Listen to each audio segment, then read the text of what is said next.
এ কি দরজা খুলছে না কেন? তোমার কোয়ার্টারে কি গ্যাস ট্যাস কিছু চালিয়ে গেছিলে নাকি? কেন? তাহলে কি হয়েছে এসে দেখো, তোমার ঘরের ভেতর থেকে কিরকম গল গল করে ধোঁয়া বেরোচ্ছে। হোয়াট? অনি তুই কোথায়? কেন, কি হয়েছে?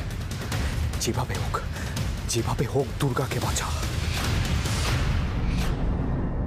আমার ডাউট ছিল, কিন্তু তোর বাবা এটাও টের পেল কি করে? ঠিক যেভাবে বাঘ শিকার খুঁজে নেয় সেভাবে। কিন্তু তোকে আমি একটা কথা বলেছিলাম না প্রেম, বাবার সাথে পাঞ্জা লড়ে কোনো লাভ নেই। এখন যাই হয়ে যাক না কেন, দুর্গাকে আমি বাঁচাবই। অনি, অনি শোন অনি। আরে প্রদেশকে খবর দেওয়া হয়েছে। দমকল দেখা হয়েছে। আগুনটা লাগলো কি করে? ভালো মতো আগুন লেগেছে, কি করি বলো তো? ভেতরে কোনো শর্ট সার্কিট হয়ে যায়নি তো? আগুন যখন লেগেছে তখন একটা কাজ করি, দরজাটাকে ভাঙি। এতক্ষণে কাজের কথা বলেছেন ওনারা। যা হাত লাগা, যা।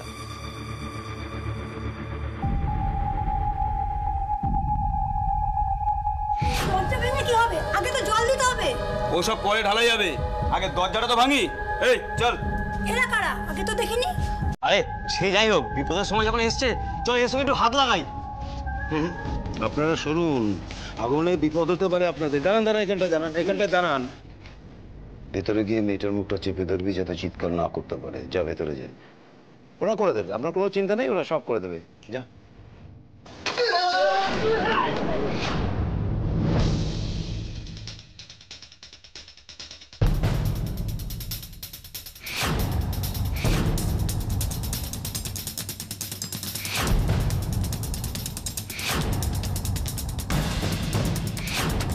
স্যার, দরজা তো খোলাই ছিল, কোথাও তো কাউকে দেখছি না স্যার। মানে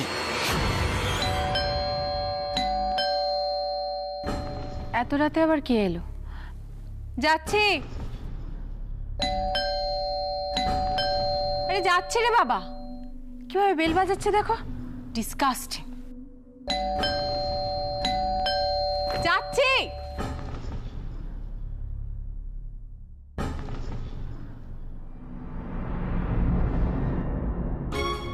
আরে আরে আরে আপনি কে? এইভাবে বাড়ির মধ্যে ঢুকে পড়ছেন কেন? কে আপনি?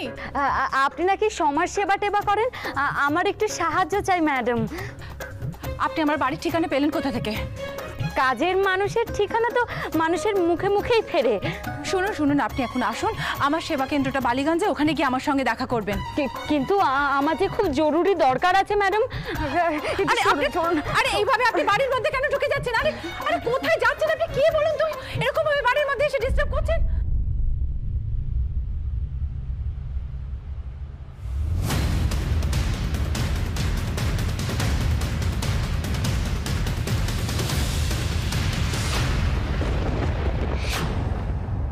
দুর্গা, কি হলো ম্যাডাম?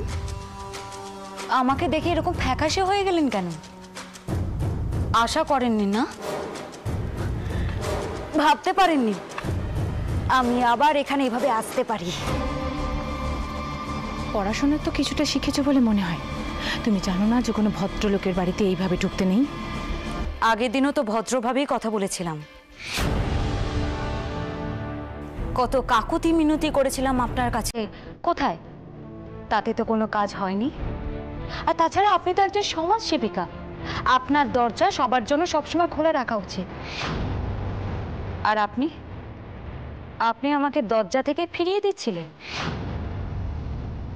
আমি ভেবেছিলাম ঠেকে ঠেকে বেশ কিছু মানুষ চিনতে শিখেছি, কিন্তু না, আপনাকে দেখে বুঝেছি আমার এখনো অনেক কিছু দেখা চেনা বাকি আছে। ভূমিতা না করে যা বলা স্পষ্ট করে বলো। দেখি ম্যাডাম, আগের দিন তো আপনি কত ভালোভাবে আমার সাথে কথা বলছিলেন, আজকে কি হলো? আজ আপনি এভাবে আমার সাথে কথা বলছেন? আপনার সাথে আমার কিসের সমস্যা? দেখো দুর্গা, সব কিছুর একটা সময় আছে, আর তুমি যেটা করছো সেটাই কিন্তু আমি বিরক্ত হচ্ছি। আপনার মুখে এসব কথা মানায় না ম্যাডাম। পত্র পত্রিকাতেও তো আপনি বলেছেন আপনার জীবনে নাকি একটাই লক্ষ্য, মানুষের সেবা। তুমি কি তোমার দিদির খোঁজে এখানে এসেছো? তাহলে আমি বলবো না না, আমি আমার দিদির খোঁজে আসিনি। আমি এসেছি একটা আর্জি নিয়ে। যা বলার পরিষ্কার করে বলো। খুব সহজ একটা কথা। আপনি তো অনেক অসহায়কে আশ্রয় দেন, আমার দিদিয়াকেও দিয়েছেন, এবার বোনকেও দিন। কি বললে তুমি? হ্যাঁ ম্যাডাম, আমিও আপনার আশ্রয় থাকতে চাই। আমিও বড্ড অসহায়, ঘর বাড়ি বলতে আমার তেমন কিছুই নেই। তুমি কি আমার সঙ্গে ঠাট্টা করছো? একদম না, বরং আমি ভেবে দেখলাম আপনার এখানে থাকলেই আমি ভালো থাকবো। আসলে আসলে দিদিয়া এখানে, আমি অন্য জায়গায়, তার থেকে দুজনেই যদি এখানে থাকি তাহলে। চালাকি করার চেষ্টা করো না দুর্গা। আমি করছি চালাকি? ম্যাডাম ম্যাডাম, আমি তো এই ব্যাপারে আপনার কাছে বাচ্চা। আপনার তো কোনো তুলনাই নেই, না হলে সেবা কেন্দ্র তো অনেকেই চালায়। কজন আপনার মতো এটা নিয়ে ব্যবসা চালাতে পারে বলুন তো? কি ব্যবসা? তুমি কাকে কি বলছো জানো? আমি যখন আগের দিন আপনার সাথে দেখা করতে এসেছিলাম তখন আমার মনে হয়েছিল আপনি আমার কাছে ভগবানের মতো, কারণ কারণ আপনি আমার দিদিয়াকে বাঁচিয়েছেন। কিন্তু পরে বুঝতে পেরেছি আপনি কত বড় একজন ব্যবসায়ী। না হলে অভিরূপ মুখার্জির মতো লোককে ধরে নিজের আখের গুছিয়ে নেওয়াটা তো আর যাত্রার কাজ নয়। অবাক হচ্ছেন? পাপ কখনো চাপা থাকে না, আগের দিন আপনার দরজার বাইরে দাঁড়িয়েই বুঝেছি আপনি কত বড় একটা খেলা খেলছেন। তুমি কিন্তু তোমার লিমিট ক্রস করে যাচ্ছ দুর্গা। আমার কাছে প্রমাণ আছে, গলা নামিয়ে কথা বলুন। ভুলে যাবেন না জনতার গলার আওয়াজ আপনার গলার জোর থেকে আরো বেশি। সেদিন আমি আমার দিদিয়াকে ভিক্ষে চেয়েছিলাম, আমার দিদিয়ার সাথে একবার দেখা করতে চেয়েছিলাম, কিন্তু আপনি আমাকে ফিরিয়ে দিয়েছিলেন, কারণ তখন আপনার ঘরে ছিল মন্ত্রী অভিরূপ মুখার্জি। ফটো দেখতে চান ম্যাডাম? দেখাতে পারি। কি চাও তুমি? আমি চাই মরা মুখ দেখতে। কার? লিস্ট তো ক্রমশ লম্বা হচ্ছে ব্রজ। আচ্ছা, তোমার একবারও মনে হয়নি যে একটা ব্যাচেলার ছেলের ঘরে কি করে মেয়েদের জিনিসপত্র, ওষুধ এসব এলো? তার মানে তুমি বলছো যে এই প্রদেশের? হ্যাঁ, তুমিই তো বলেছিলে যে দুর্গাকে গুঁতো দেওয়ার সময় তুমি একটা পুলিশের পেট্রোল কার দেখেছিলে। হ্যাঁ, 2 4 হচ্ছে ব্রজ। এখন এটা পরিষ্কার দুর্গা ওখানেই ছিল। এমনিতে এই প্রদেশের দুর্গাকে নিয়ে একটা ব্যথা ছিলই, এখন সেটা আরো বেড়েছে। আচ্ছা অভি, একটা কাজ করলে হয় না? ওই দুর্গার প্রদেশকে নিয়ে যদি একটা কেচ্ছা রটিয়ে দেওয়া। না না না ব্রজ, অনেক দেরি হয়ে গেছে, এখন এসব নিয়ে ভেবে কোনো লাভ নেই। কিন্তু কিছু তো একটা করতে হবে। ওই দুর্গা যদিও প্রদেশের সঙ্গে থাকে তাহলে সবসময় একটা ওই আইনের কিরকম একটা সাপোর্ট পেয়ে যাচ্ছে ও। হ্যাঁ, পাচ্ছে বলি তো তেল এত বেড়েছে। সাপের 5 পা দেখেছিল। এইভাবে চলতে থাকলে তো দেবী দুর্গা সত্যি সত্যি 10টা হাত গজাবে। না না না, কিছু একটা করতে হবে। বুঝো, হাত ছাঁটার ব্যবস্থা করো। তুমি কি বলছো সেটা ভেবে বলছো? আমি না ভেবে কোনো কথা বলি না বলছো। তাই বলে পুলিশ? আরে পুলিশ তো কি হয়েছে? বিজয় তো পুলিশ ডিপার্টমেন্টে মাথায় বসে আছে, ওর জেল হয়নি? জেলে যাওয়া একরকম আর কাউকে সরানো। অত না ভেবে সরিয়ে দাও, ব্যাপারটা থামা চাপা দেওয়ার দায়িত্ব আমার। ব্যাপারটা অত সহজ হবে না দাদা। পুলিশের ব্যাপারে লোকের একটা অন্যরকম সেন্টিমেন্ট আছে। 10টা সাধারণ লোক মরুক, 2 দিন পরে ধামা চাপা পড়ে যায়, কিন্তু একটা পুলিশ মরলে জল অনেক দূর অব্দি গড়ায়। হ্যাঁ দাদা, আর আমাদের একটা কাগজ দিয়ে না সবার মুখ বন্ধ করা যাবে না। তাছাড়া ডিপার্টমেন্টের মধ্যেও ঝামেলা লেগে যেতে পারে। একটা কাজ করো না দাদা, ওই ছেলেটাকে বদলি করে দাও, হয় সুন্দরবন নয় সান্দাকফু। আরে না না, ওর ব্যাকগ্রাউন্ড খুব ভালো, পুলিশের ওপর তলায় অনেকেই ওকে পছন্দ করে, ওকে নিয়ে রিস্ক নেওয়া যাবে না। তবে যেটা যাবে সেটাই করো। তুমি আমায় কয়েকটা দিন ভাবার সময় দাও, আমি দেখছি কি করে আপদ বিদেয় করা যায়। যত তাড়াতাড়ি পারো করো, এসব উটকো ঝামেলার জন্য কাজের কাজ কিচ্ছু হচ্ছে না। দাদা,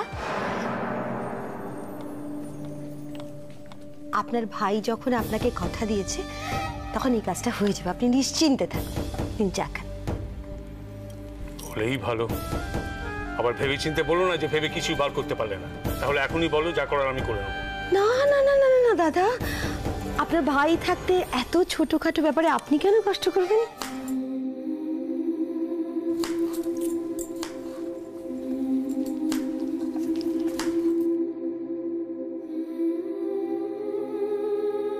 মেজদি কোনোদিনও বদলাবে না, আবার শুরু করেছে সেই একই জিনিস।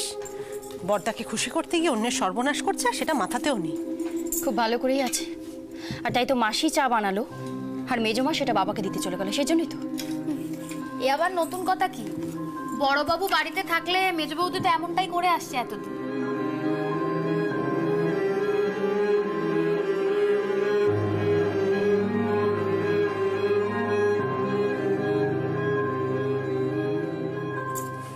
আমার না, আমার সত্যিই খুব খারাপ লাগছে।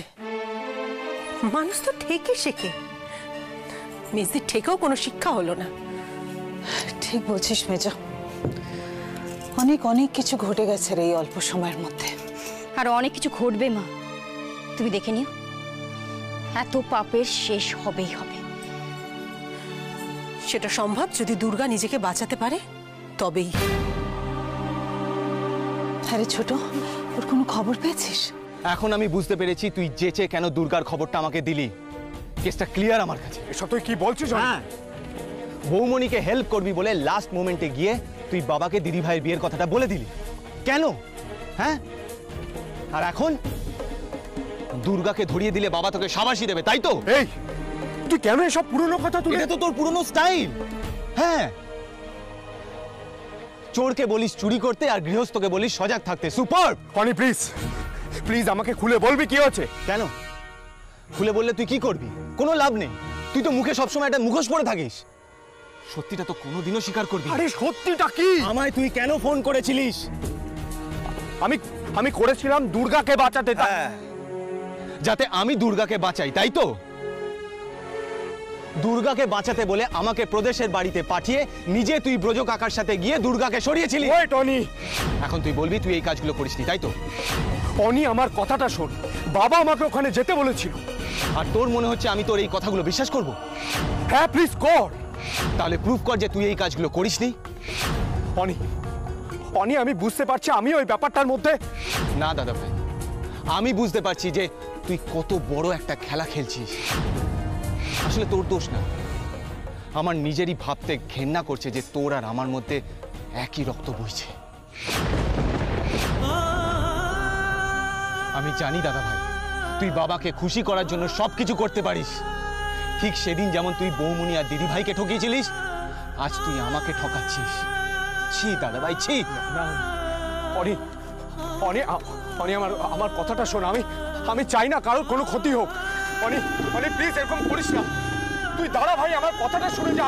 আমি চাই দুর্গা।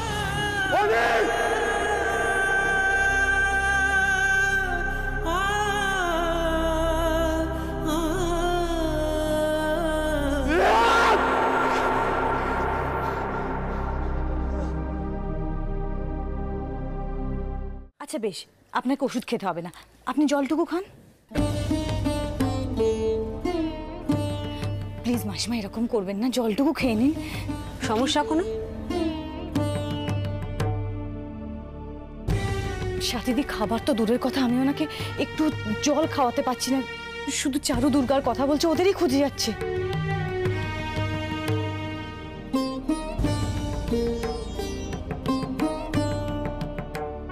সাথীদি আমি বুঝতে পারছি না যে কিভাবে কি ওনাকে।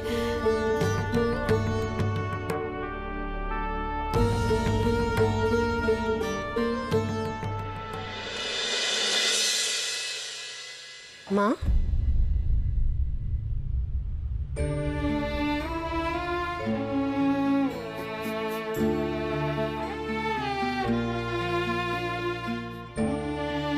কি হয়েছে তোমার মা? তুমি নাকি কারোর কথা শুনছো না, কিছু খাচ্ছ না?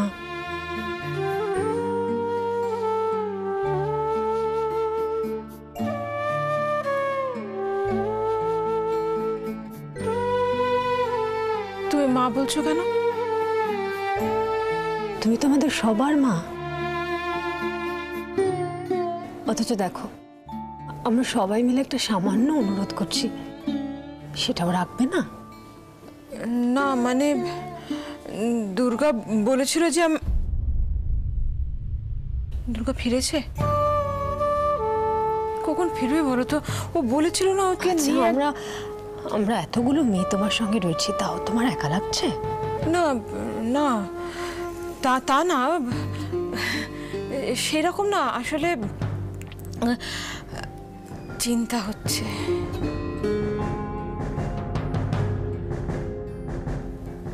খুব চিন্তা হচ্ছে, অনেকদিন দেখিনি কি না, তাই। জানি, কিন্তু একটা মেয়ের জন্য কষ্ট পেয়ে এতগুলো মেয়েকে কষ্ট দেওয়া, সেটা ঠিক হচ্ছে? আমার একটা কথা শোনো, এই যে তুমি খাচ্ছ না, আমাদের সবার কতটা খারাপ লাগছে বলো তো, তাই না? হ্যাঁ, তুমি তো আমাদের সবার মা। একটু একটু একটু একটু জল খাও। হ্যাঁ,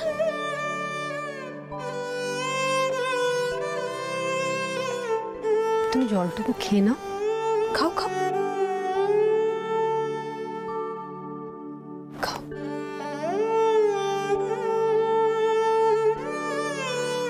কটা বাজে গো?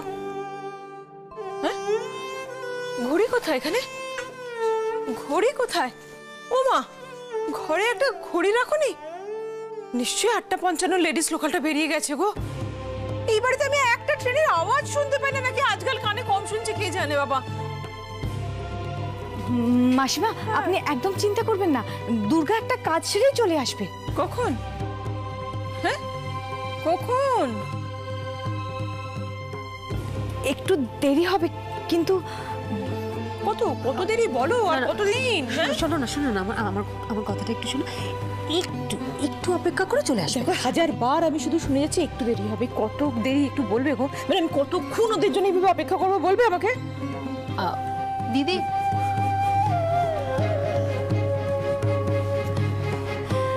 এসো। কি হলো?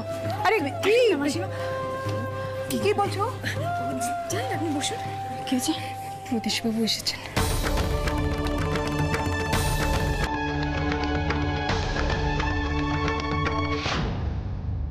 জীবনটা বড় অদ্ভুত ম্যাডাম।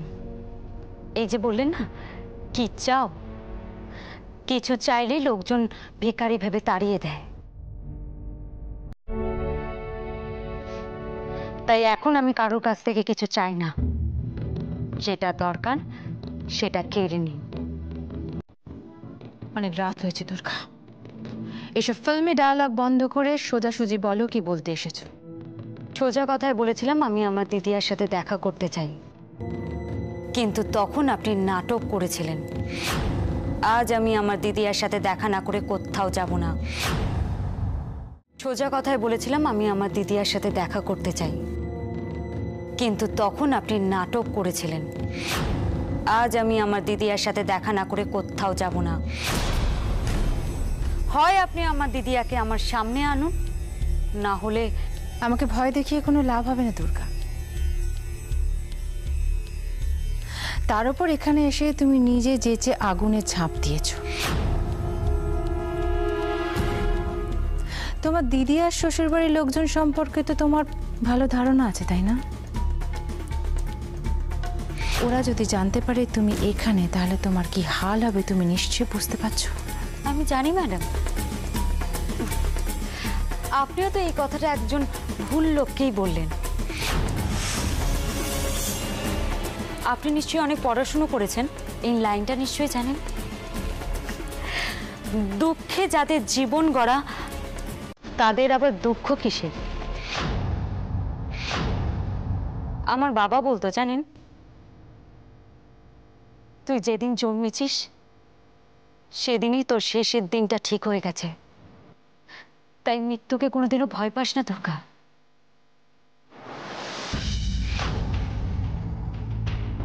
তাই এই ভয়টা আমি আর পাই না। আমি যেদিন আপনার সবটা বুঝতে পেরেছিলাম, সেদিনই আমি আপনার কাছে আসতে পারতাম, কিন্তু আমি এতদিন পর আপনার কাছে এলাম। এর কারণটা নিশ্চয়ই আপনি বুঝতে পারছেন। আমি আমার দিদিয়ার সাথে দেখা না করে কোথাও যাব না। তোমার দিদি আমার কাছে নেই। কেন মিথ্যে কথা বলছেন? দুর্গা তুমি আমাকে কথায় কথা বাড়বে ম্যাডাম। আমি জানি আমার দিদি আপনার কাছেই আছে। এবার বলুন, আপনি নিজে আমার দিদিয়াকে ডেকে দেবেন, নাকি আমি আপনার ফটোগুলো মিডিয়াকে দেব? তুমি কি আমাকে ব্ল্যাকমেল করছো? না, আমি আপনাকে ব্ল্যাকমেল করছি না। এটাকে বলে টিট ফর ট্যাট। যেমন কুকুর তেমনি মুগুর। তুমি ভেবো না তুমি আমাকে চাপ দিয়ে তোমার দিদির সঙ্গে দেখা করতে পারবে। আমি আরাধ্যা সেন, আর 10 জনের সঙ্গে আমাকে গুলিয়ে ফেলো না। তবে হ্যাঁ, আমার একটা কন্ডিশন আছে। শর্ত? ইয়েস, শর্ত। শর্তটা আগে তুমি ভালো করে শুনে দেখো, তারপরে তুমি যদি রাজি থাকো তোমার কথাটা আমি ভেবে দেখবো।